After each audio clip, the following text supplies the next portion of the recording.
Mr. Speaker, ladies and gentlemen, the reason why ESG investing or environmental, social, and governance investing has a bad reputation in the world is because it's really all advertising and marketing at its core that attempts to make the oppressive capitalist structure, which is profit maximizing and ultimately wanting to make money, seem less bad when they use marketing tactics to be able to dilute what they're really doing.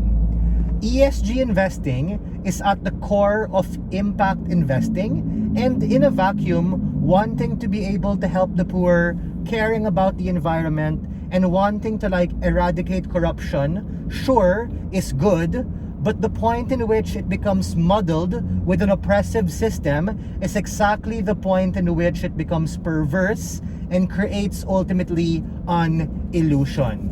The trend specifically looks like individual and institutions investing and believing into these narratives and ultimately allowing them to believe in a false sense of effectiveness. Hey bro, I brought an EV stock. I must be helping the environment. Hey man, I invested in this fund that actually employs women in Africa. I must be doing a good job. Or even, yo dude, look at this product. I bought it. It was made by the queer community. Those impacts and intentions are fine, but the point in which you create a middleman, which are investment institutions like brokerages and banks, ultimately fails to be able to achieve what you want. At best, it becomes tokenistic greenwashing or romanticizing poverty porn for these institutions to be able to profit and make money from the struggles of these particular people.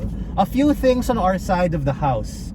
This is a value judgment debate from the lens of a neutral observer looking at this, and we think that the trend is particularly more harmful. What does this trend look like? This trend looks like prioritizing impact investing, like what I mentioned in my pre-oration, versus concentrated and direct effort.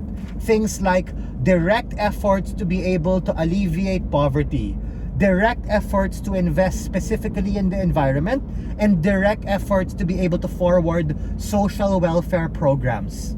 The reason why the rising trend of impact investing makes it harder to do this, because you add middlemen and these financial greedy institutions that only cater to the 1% of society who understand how these stocks and stuff work and ultimately profiting off the exploitation of those people you want to be able to help. Meaning, it's precisely their strategy that they're able to leverage on the end impact that they want, which we think is very vague. It often muddles a lot of these efforts and oversimplifies them into the basket of ESG investing. But guys, the reality of environmental causes, social issues, and government struggle are all case to case. When you muddle them all in this blanket investment of ESG or wanting to make a direct impact, dilutes your ability to be able to solve a very specific problem. Because when society looks at these mutual funds or looks at these investments, looks at these businesses, it's often oversimplified and very general.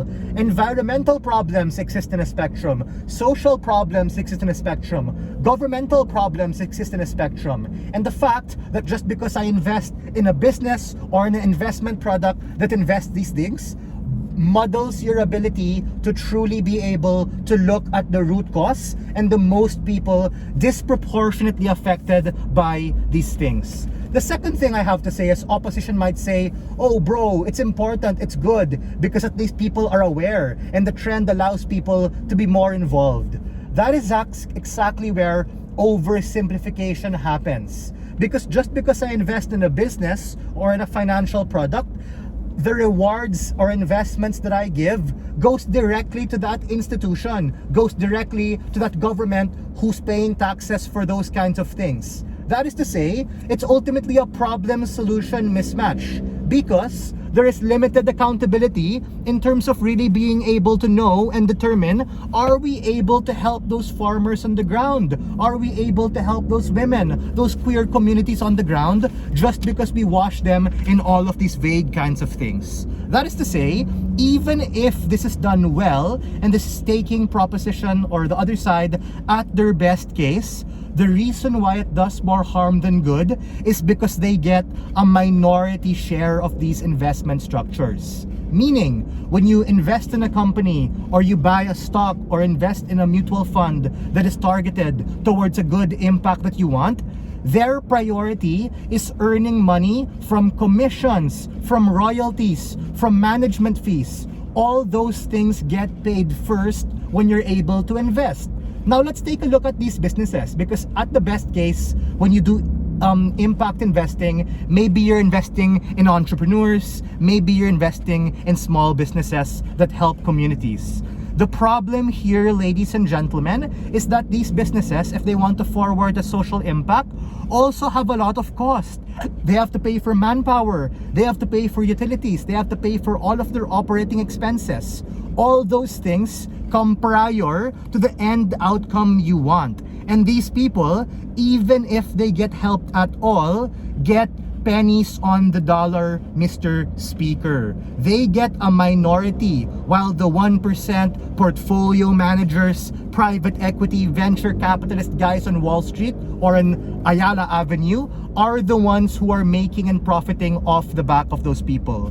The rising trend leads to people wanting to make money to disproportionately allocate their time and effort and concentrate on these things, which make them even more susceptible to economic shocks and boom and bust cycles, when the trend of what you see on social media, what you see on TikTok, because a crypto bro or a finance guy talked about it, paints it as sexy, but in reality is ultimately only marginally, if at all, able to help those very people it sought out to help in the first place. Ladies and gentlemen, this can create a poor, misconstrued sense of what you want to do and can ultimately push particular people further off into the margin when you have an illusion of helping them because you saw it on social media, you saw it on TikTok. Very proud to open and stand inside proposition.